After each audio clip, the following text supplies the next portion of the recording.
this is a deal, so I don't like to hide information, but the deal is, since it was, pressured by this guy, that I take the house to his vacation home and own it after a while. So I'm here for 1 hour for the price of a vacation. Do you agree on that? In fact, we have witnesses here. Yes. One weekend vacation, 1 hour. Oh. So basically, since it's unprepared, and since it's going to be just a short conversation, there are two things that we can do, I think, which is one, I will do. I have, I don't know, I'm sure that maybe not many people saw this film. It's a film called 7 Days in Havana. Has anybody seen this film? Okay, so one person. Okay. So since the question is related in a way, because I think what I would like to do is maybe, it's a 16-minute film. It's a part of seven short films that made up a feature that was released actually, a year ago or 2 years ago. And I think it's related in a sense because this is a film that I shot in Havana with a certain theme. And there are really the very reason why it's related to the question is because I did not want to make this film. And the reason why I think I decided finally to do it is because of experimenting somehow on what would my next film would be. In other words, what I did in this film was try to shift a little bit the position of, cinematographically speaking, the position of the point of view. And why I didn't want to do it is because it's a commission, it's a producer who asked, and it had a theme, and this theme was to shoot a story of a story that happens within 24 hours in Havana, and each filmmaker actually had a day. My day, I think, was maybe Thursday or something. It didn't matter to me the day. And why I did not want to do it is because, well, first of all, I didn't speak Spanish. Second of all, I didn't know anything about Cuba. Third, I was not even interested. I mean, Cuba for me was maybe just Castro.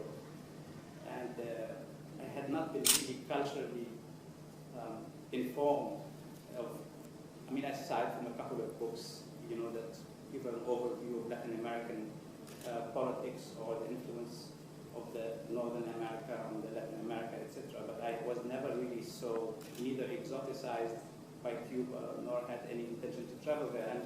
And I refused to do that. And then the producer asked if I would want to go and check it out, basically, and give an answer. So I said, okay, it's a free ride. So I went to Havana and I spent 4 days just to see if I would really be interested in this place, and I was absolutely not. I was rather very alienated. I didn't know where to go. I didn't know what to do. So I was basically in this very big national hotel, which is a completely run-down hotel, with most of the waiters from the Secret Service. They finish their Secret Service job, and then they give them jobs in the hotel.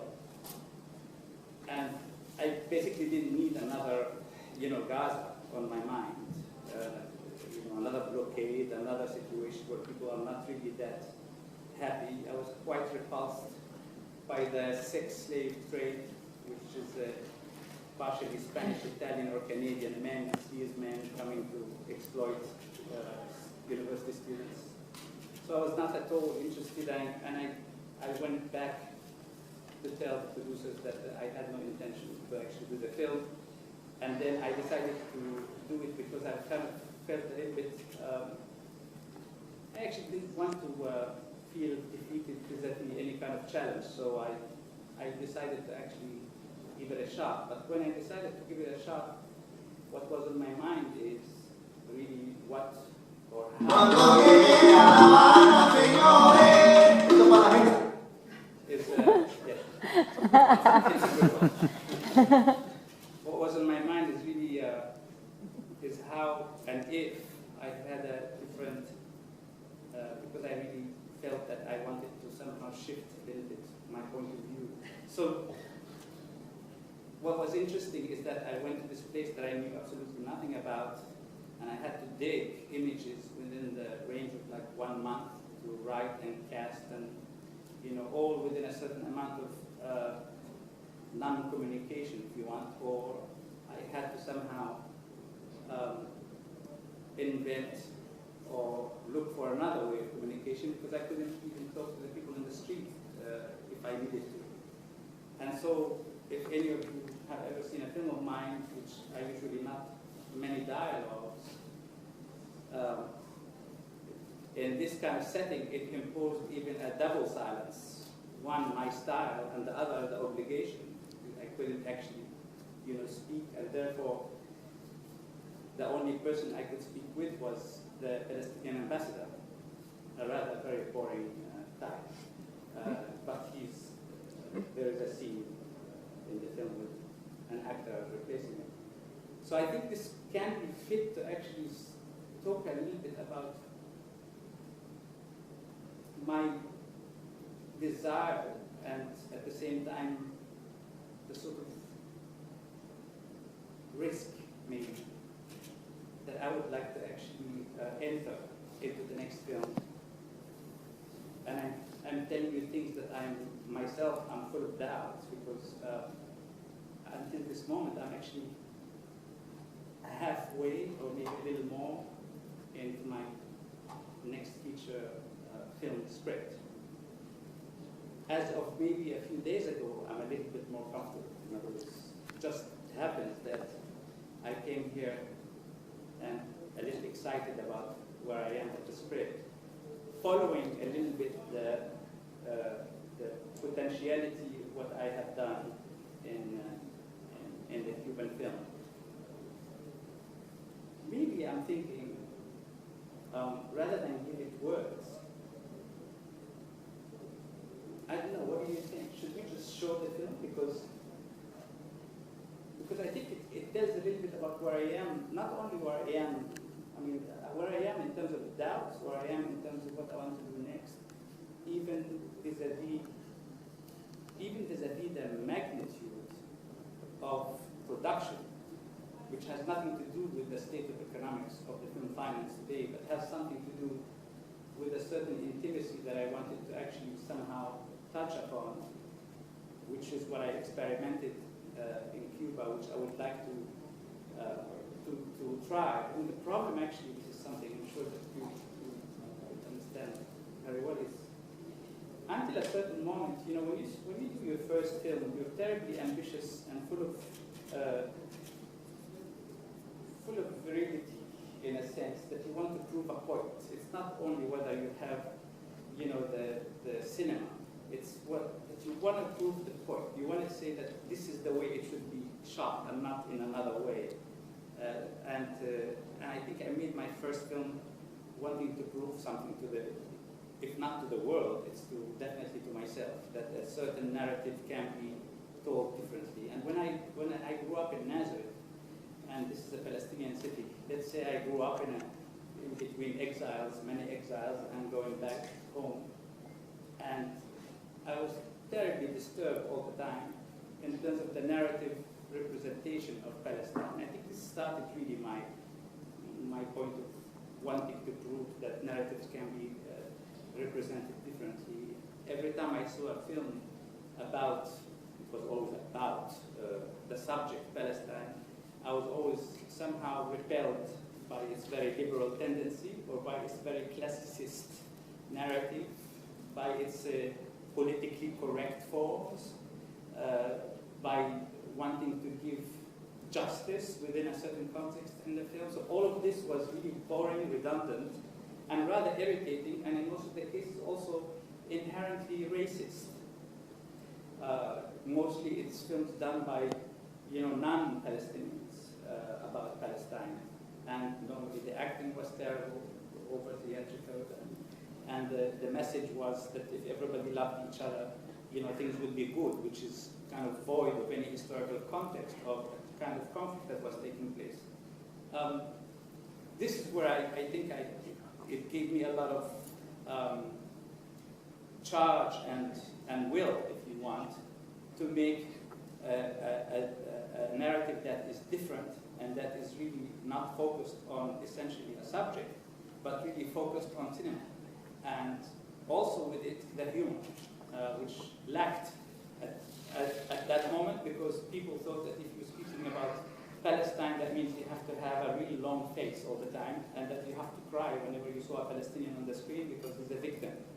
And that also was really a problem for me. And I didn't really come with the humor. It just was parcel of the filmmaking process. But it was a challenge. You know, after I finished that film, I was tabooed and fatwa'd, and people spat at me in festivals because it's absolutely immoral to be funny when you talk about Palestine. This was a historic moment, actually. Now everybody wants to be funny for some reason, and it's really not so funny either. So this was the beginning of my, wanting to prove a point. I'm not so sure we will have the time, but maybe we will. We'll see. I aligned just without exact strategy. I aligned a sequence of my first feature film. Maybe that would be interesting now that I said what I said, to show that clip. And maybe, in fact, we'll see if I show it first or not.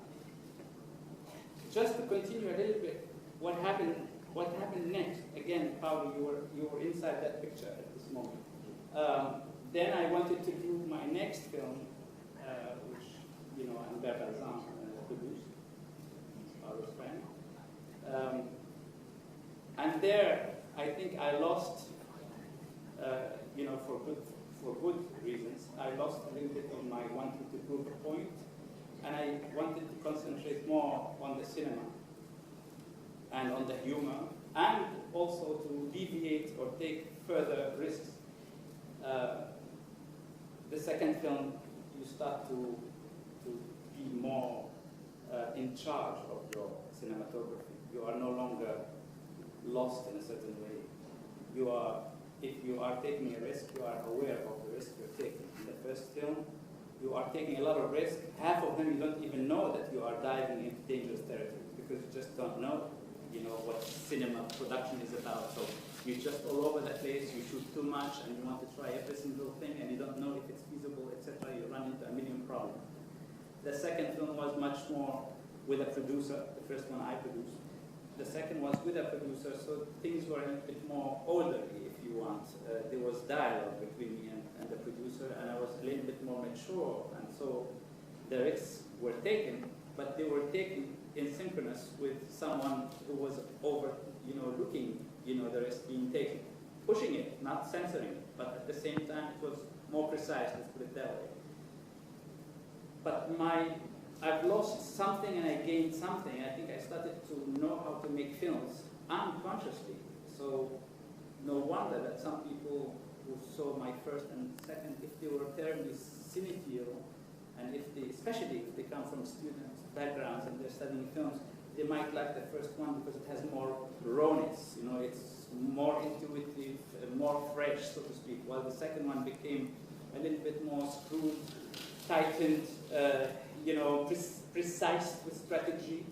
But I like very much that film. In fact, I like it, I think, because of a great sentiment I have for that moment in history altogether. I think particularly because I had a great producer to work with, and so it was really a joy. It was a lot of pleasure to actually do it. So it stays, I think, my favorite in terms of the moment of doing it.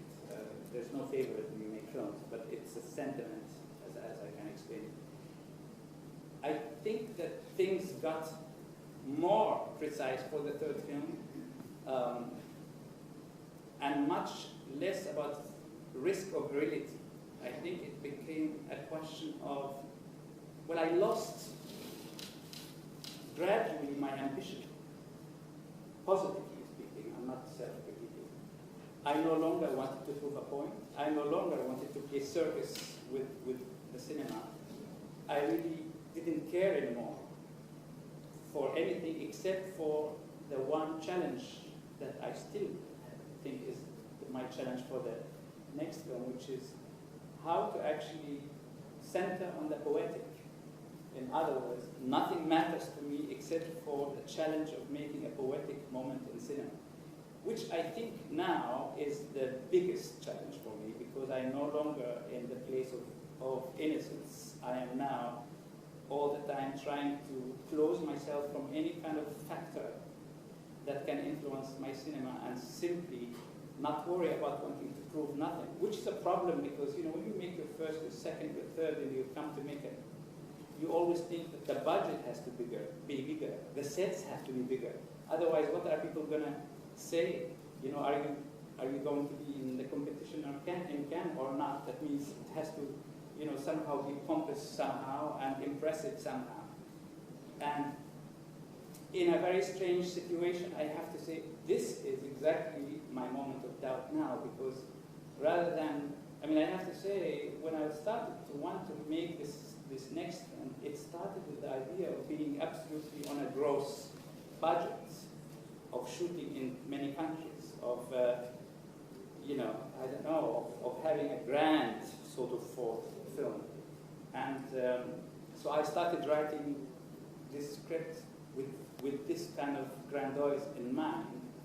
And I don't know what happened, probably just maturing or somehow shifting in the way I'm seeing.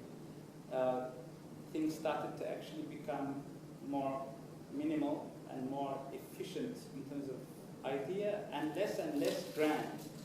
And so I have no idea, I don't have an answer yet, but I have the feeling is where I'm heading has nothing to do with that fourth ambitious grand budget film, and it's becoming a lot more down to earth.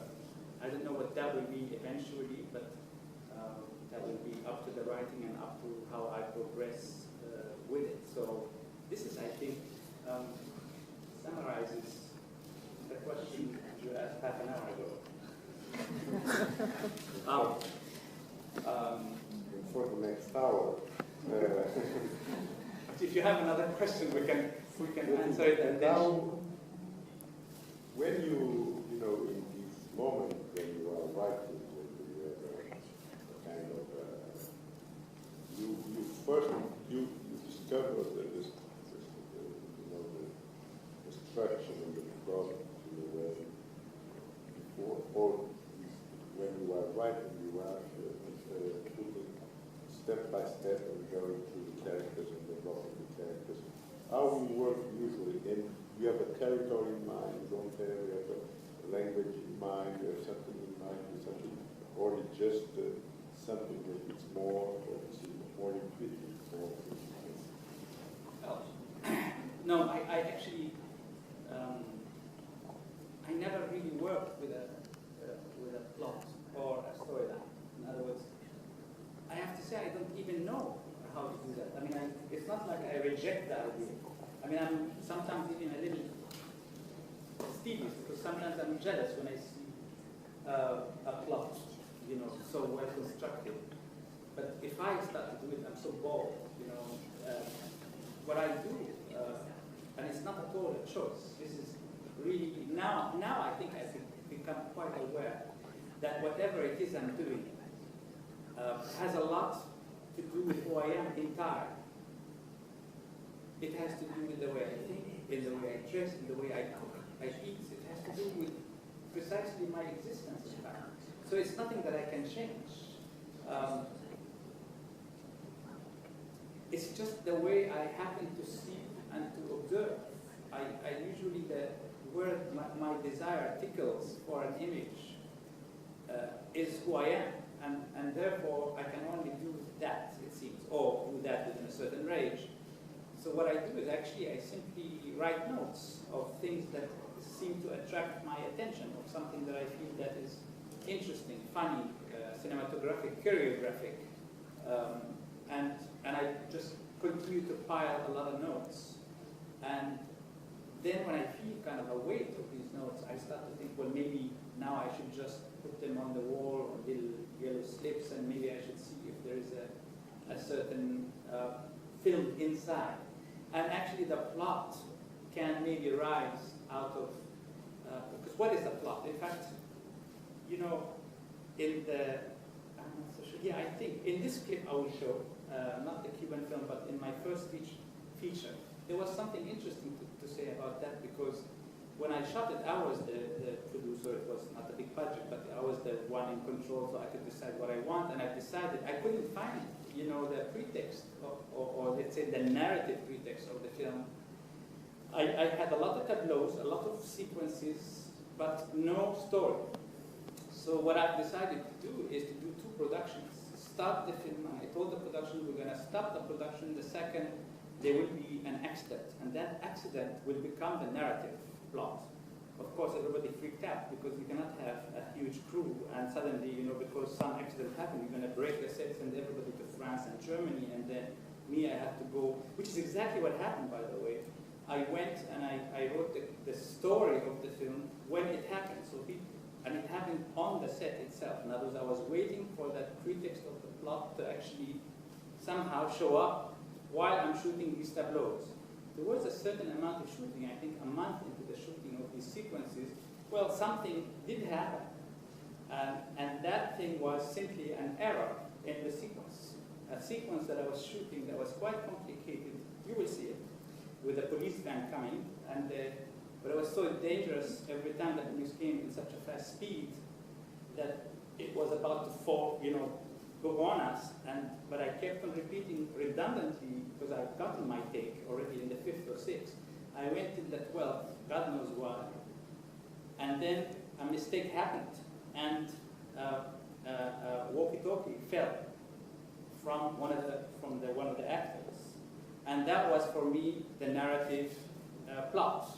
So the story continues with my character picking up the walkie-talkie, and the story becomes about the police searching for the walkie-talkie, which I put somewhere, and it becomes another, you know, it becomes like a film inside the film. The same thing happened with Divine Intervention, in fact, because this story on a checkpoint, I had no idea how to put a center, a dramatic center inside. And so it was about 6 months of me completely stagnating, not knowing. I had all the tableaus, but no real dramatic center, so to speak. And one day it was a 40 degrees centigrade in Paris, and I was depressed and, you know, not knowing where to go with my script. And I opened a drawer, and I had collected these little gadgets from Jerusalem. One of them was Oslo, which was Arafat on different kinds of gadgets. One of them was on a balloon. I tried to take the balloon out, and it was stuck and melted. Arafat had all his cheeks, you know, all over the place. The balloon started to melt.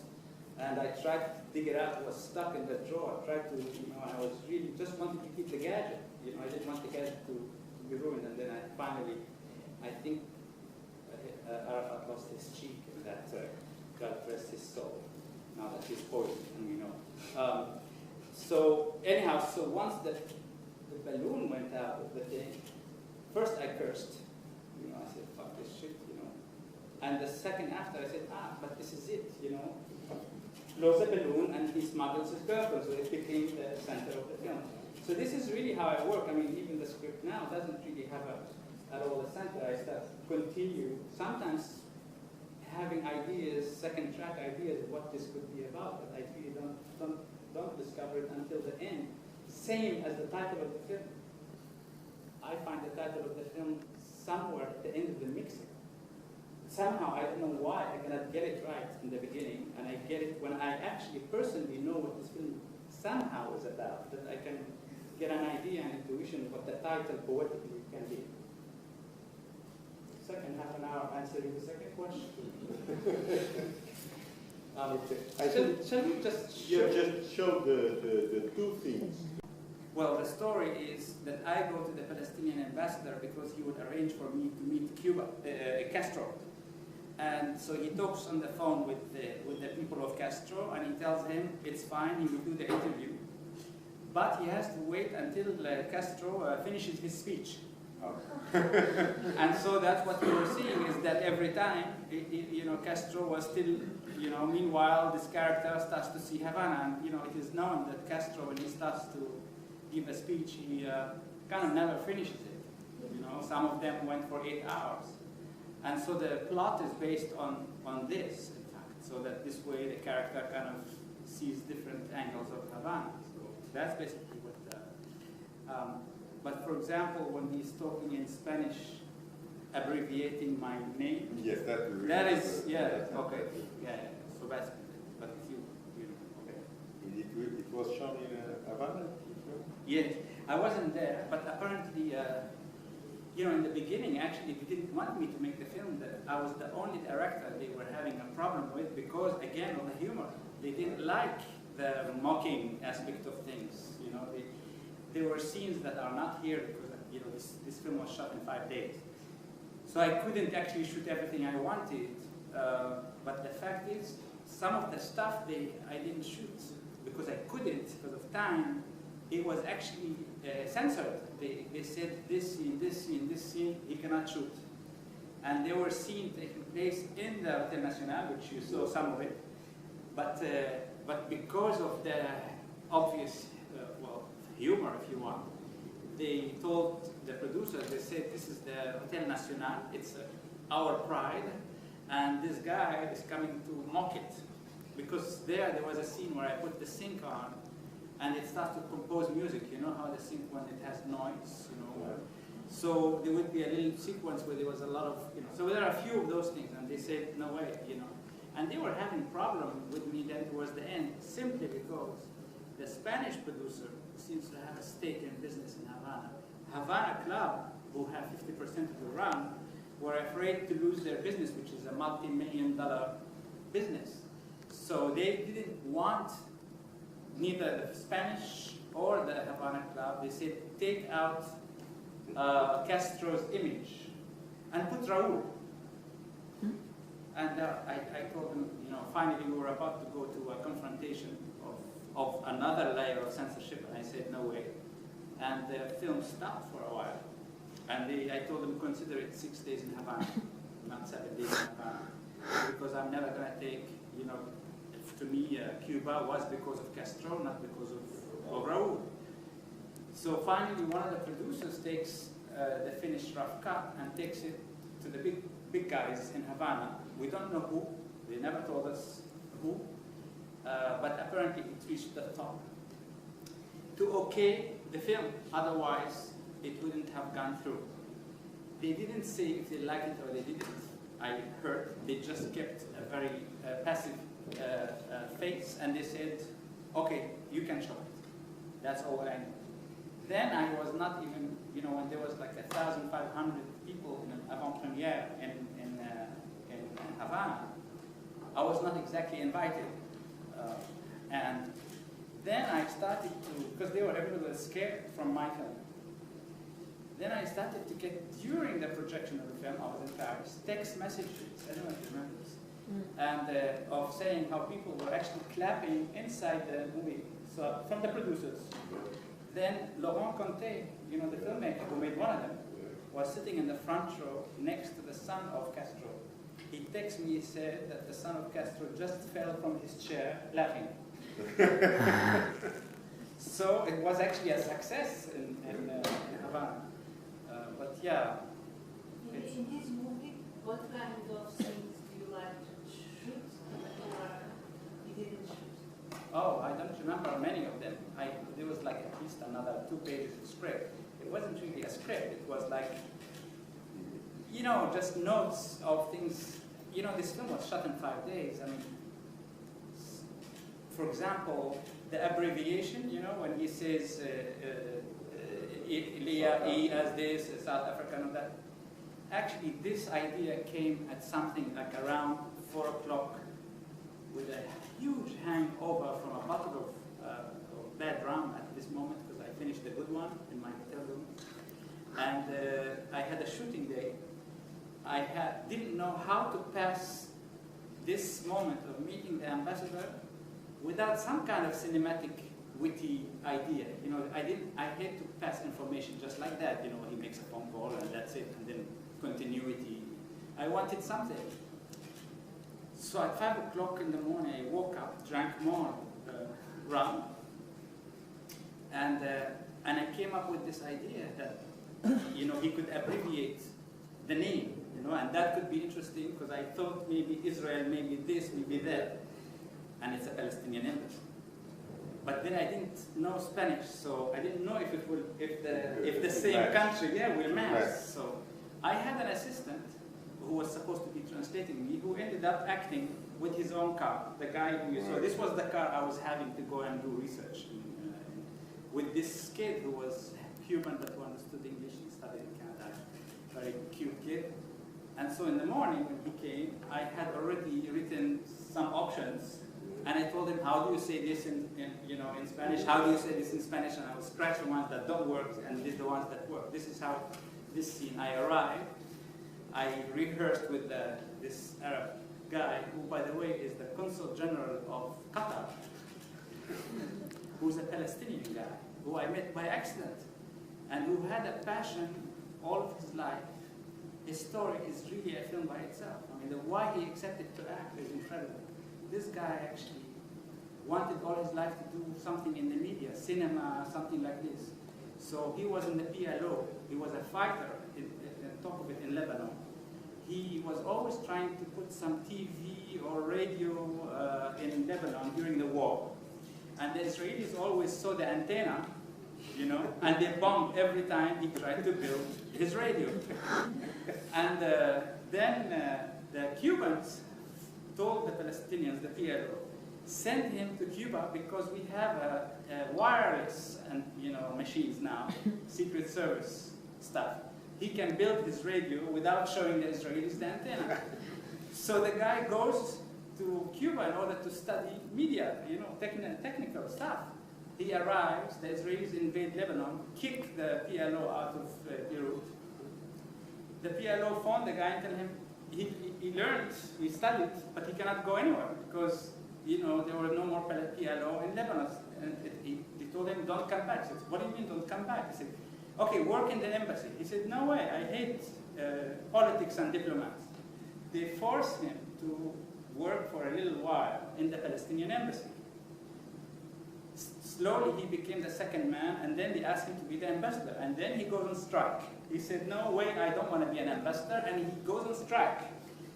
Leaves the embassy, And then they tell him, okay, you leave the embassy, you're on your own, fuck it, you have. So he starts to starve. He has no money, he has nowhere to work. He falls in love with a Cuban woman, and they get married. She's a doctor.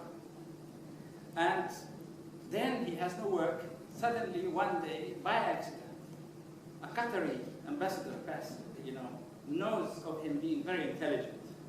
And he told him, you want a job? And he said, yes. He said, you will be the Consul General of Qatar for all of Latin America. So now he doesn't stop flying. He's a huge diplomat. So when I saw him in the hotel by accident.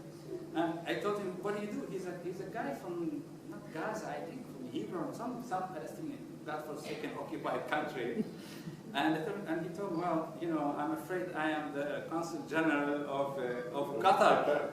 I said, what the fuck? How come you are the Consul General? Why? And he tells me the story. So I told him, would you like to act? And he said, love to act. He said, all my life I wanted to act. He said, well, you have a role. I said, as what? I told him as a Palestinian. I said, oh no! I hate this job. And then I had a problem convincing the real ambassador of having the Qatari, diplomat sit in his fucking chair. And that guy, it's talking about dirty laundry.